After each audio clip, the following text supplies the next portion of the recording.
Part 1. Opening historically. The easiest way to bring down a fortress wall was not to mobilize massive siege weapons. It was to walk through the gates holding a flag that made the gatekeepers mistake you for an ally. In ancient maritime law, there is a concept known as flag of convenience. The owner of the ship might be a Greek shipping magnate, but the ship flies the flag of Panama or Liberia, where there are no taxes and regulations are loose. On the open sea, that ship is governed not by Greek law, but by Panamanian law. This is not fraud. This is one of the oldest and most powerful forms of jurisdictional engineering invented by humanity. It is the technique of keeping the essence intact while swapping only the nationality of the shell to evade the blade of regulation. We call this identity arbitrage. In this session, we will discuss a single, massive structural truth that connects the Hillhouse acquisition of IGIS Asset Management, which shook the Korean capital market in late 2025, and the ICE-led deportation operations based on Palantir, which are currently rocking American society in 2026. How did capital put on a Japanese mask to seize the financial heart of Korea? And how does public power put on an algorithmic mask to evade responsibility for killing? This is a story about the secret passages used by money and data when they cross borders and morals. Part 2. Inside Extraction, the Financial Wrapper. First, let's put the megadeal that caused a seismic shift in the Korean real estate industry, Hillhouse Investments' acquisition of IGIS Asset Management, valued at over 1 trillion KRW, under the microscope. Most media outlets interpret this event flatly, seeing it merely as global capital betting on the Korean real estate market or a restructuring of governance following the passing of IGIS's founder in 2018. However, the point to focus on here is not the transaction amount, but the meticulousness of the entry path designed to make the deal happen. Hillhouse Investment, the architect of this deal, had an inherent dilemma. Although its headquarters are in Singapore, due to the background of its founder, Zhang Lei, the source of its early funds, and its growth trajectory, it is classified as potential Chinese capital in the eyes of Korean financial authorities, specifically the Financial Services Commission, FSC, and the Financial Supervisory Service, FSS. In Korea, the Act on Corporate Governance of Financial Companies is very strict. The scenario of Chinese capital acquiring IGIS Asset Management, a top-tier player in domestic real estate assets, is a highly volatile issue for authorities. It's not just a simple M&A, it could escalate into a matter of financial security. If Hillhouse had applied for the major shareholder eligibility review under its own name, it is highly likely the review would have been indefinitely delayed or run aground amidst political controversy. So, Hillhouse chose a structural bypass instead of a frontal breakthrough. They did not step forward as the direct acquiring entity. Instead, they put Samty Holdings in the foreground, a company they own 100% of, but which outwardly has the perfect appearance of a Japanese corporation. Samty Holdings is a mid-sized real estate developer based in Osaka, Japan, with decades of history. To Koreans and to the Korean regulatory system, a Japanese company offers a psychological and institutional sense of trust that it is more transparent, stable, and aligned with OECD standards than a Chinese company.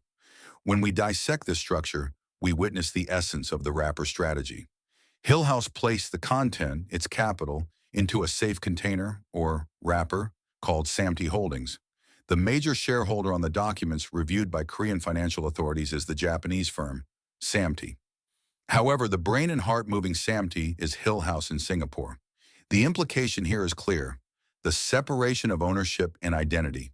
The actual owner is Hillhouse, but the external identity perceived by the market and regulatory authorities is Samty Holdings.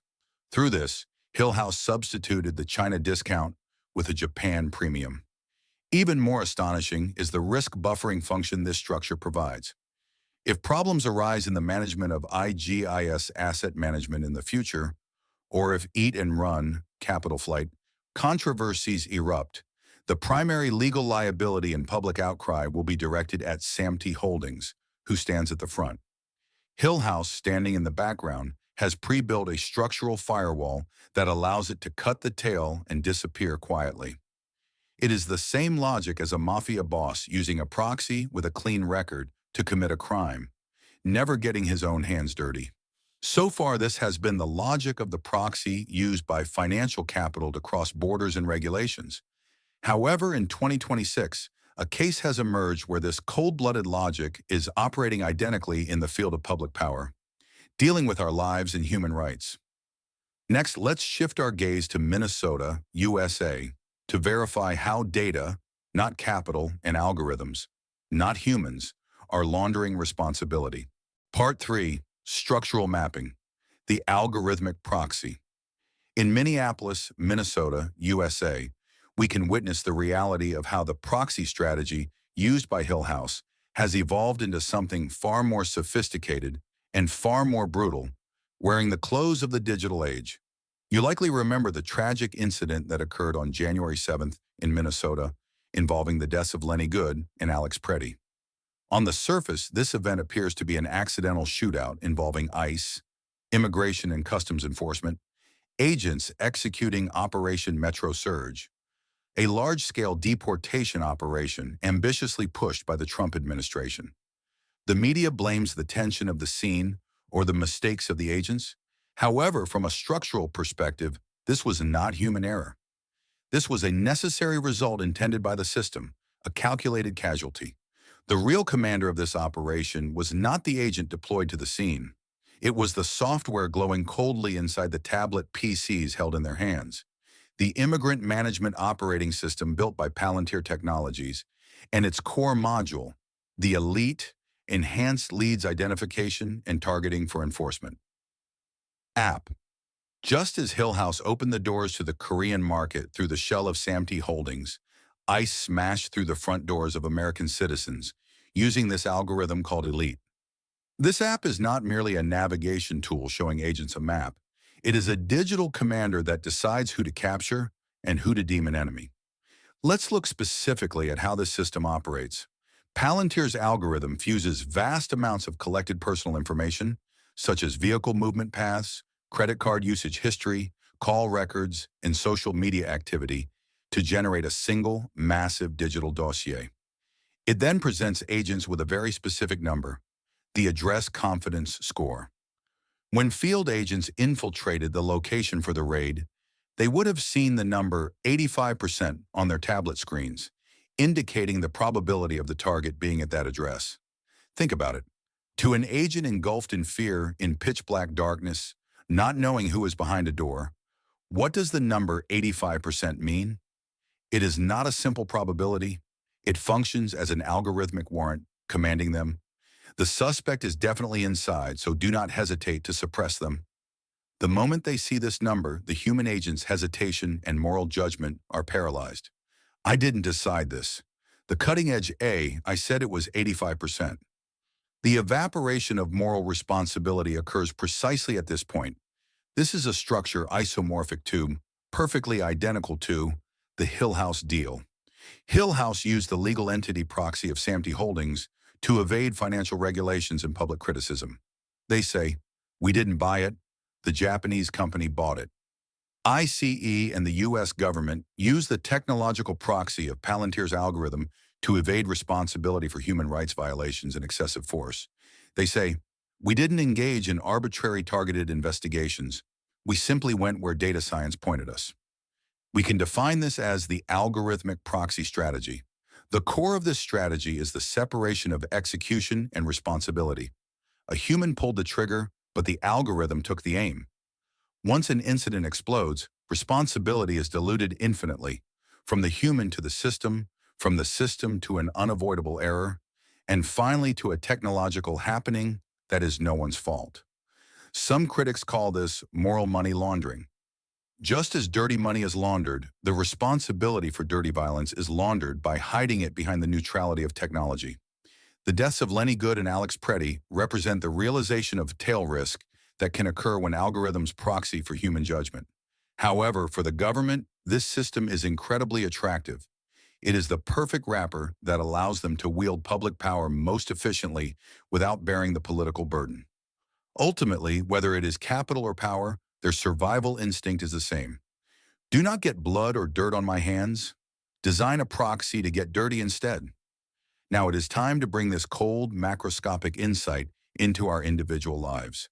If a capitalist making a trillion-one deal and a powerful figure running a nation hide themselves this thoroughly, is it the right strategy for individuals like us to fight barehanded in the crossfire of the market? In the next part, we will translate this dangerous weapon into a career survival strategy for us. Part 4. Structural Mapping, the Professional Wrapper. Now let's turn the blade of this massive structure toward our individual lives. If Hillhouse, a trillion-one capitalist, achieved its goals by hiding behind a Japanese company, and the US government achieved its goals by hiding behind state-of-the-art algorithms, is it a valid strategy for individuals like us to fight bare-bodied in this jungle-like market?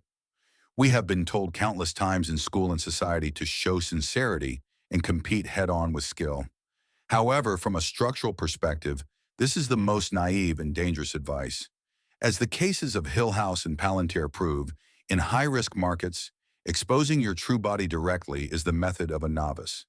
It doesn't matter if you are a freelancer, an employee, a professional, or the CEO of a small startup. You too need a micro-wrapper, a microscopic proxy, to protect you and inflate your value. The most common mistake we make is selling ourselves as a function. I am good at design. I know how to code. I write well. The moment you stand before a client or a company saying this, you degenerate into a replaceable part. The market does not trust the unstable entity known as an individual. That is why they constantly cut rates, make unreasonable demands, and try to swap you out for a cheaper part at any time. What is needed at this moment is the corporate wrapping strategy shown by Hillhouse. Do not view the act of skilled professionals gathering to create a legal entity, a studio, a lab, or an agency, merely as a means for tax processing. It is structural alchemy that upgrades the relationship with the client from employment to a B2B contract. Think about it. When you say, "I will do it for you," the other party perceives your labor as labor costs. Labor costs are an expense to be reduced. But when you put forward a corporation and say, "Our team's process solves this problem," the other party perceives it as a solution cost. Solution costs are assets worth investing in. Just as the nature of the funds was upgraded from speculative capital to advanced infrastructure investment when Hillhouse put up the sign of SAMT Holdings, if you put up the sign of a system rather than an individual, your price tag leaves the market's minimum wage table and enters the realm of valuation. The content might be the same but the moment the shell changes, the market's treatment changes. This is identity arbitrage in the microscopic world. Furthermore, we must steal the intellectual proxy strategy we learned from the Palantir case. Do you remember the scene where ICE agents pulled the trigger saying, "It wasn't my idea, the algorithm said 85%, to avoid responsibility? This technique is essential in office life or business negotiations as well. When persuading a boss or a difficult client, saying, "I think this is it," or "my gut tells me this is right," is amateurish. That is an act of putting your own body forward as a bullet shield. A pro hides their arguments behind a third-party authority. The latest market data points in this direction. As a result of applying the industry standard framework, this structure was derived as the optimal value. Hide your arguments behind the intellectual proxies of data, frameworks, and references. This is not cowardice. This is risk management. It is easy to correct data when it is wrong, but when you are attacked for your gut feeling being wrong, your reputation and career suffer irreversible damage. Just as the agents shifted responsibility to the Palantir system to protect themselves, you must distribute the weight of your decisions to the proxy of objective indicators. That is the technology of targeting that allows you to survive internal political battles and gain the upper hand in negotiations with clients. Ultimately, the core is this: your true body is precious, so do not recklessly expose it on the battlefield. Just as Hillhouse used SAMT and ICE used Palantir, design a charming and solid shell first to safely package your skills and intentions. That is the only armor that will defend you from the logic of a market that seeks to exploit you. Now, the theoretical structural analysis is complete. So what specific structure should we introduce starting tomorrow? In the final part, we will look at the action plan you can execute immediately. Part 5. Scalable Application. Action Plan. When viewing the world through the language of finance, every problem is ultimately a problem of structure. The lesson given to us by Hillhouse's $1.1 trillion KRW acquisition deal and the Palantir System's cold-blooded immigrant tracking operation can be summarized in a single sentence. Charging straight ahead honestly to get what you want is the method of a novice. A master designs a detour and hires a proxy to represent them. Now it is time to redesign your board. As soon as this broadcast ends, you must coldly ask yourself the following 3 questions and find the answers. First, what specifically is the checkpoint blocking traffic in your market? For Hillhouse, it was the Financial Authority's Major Shareholder Eligibility Review. For ICE, it was the surveillance of public opinion regarding human rights violations. What is it for you? Is it the strict vendor registration standards of a large corporation's procurement team? Or is it the market's prejudice against your educational background, age, or status as a sole proprietor? Do not just vaguely feel that it is difficult. Define the exact nature of that barrier. Second, what is the ID card that the checkpoint trusts the most? For Hillhouse, it was the signboard of a Japanese-listed company, Syndicate Holdings. For ICE, it was the justification of database scientific deduction, Palantir. Who possesses the free pass in your market? Is it a specific certification? Is it the status of being a member company of an influential association? Or is it a legal entity that appears to have scale? Third, how will you build the wrapper to lend you that ID card? You could establish a corporation yourself to package you. You could form a joint venture with a partner who already meets the qualifications to borrow their credit.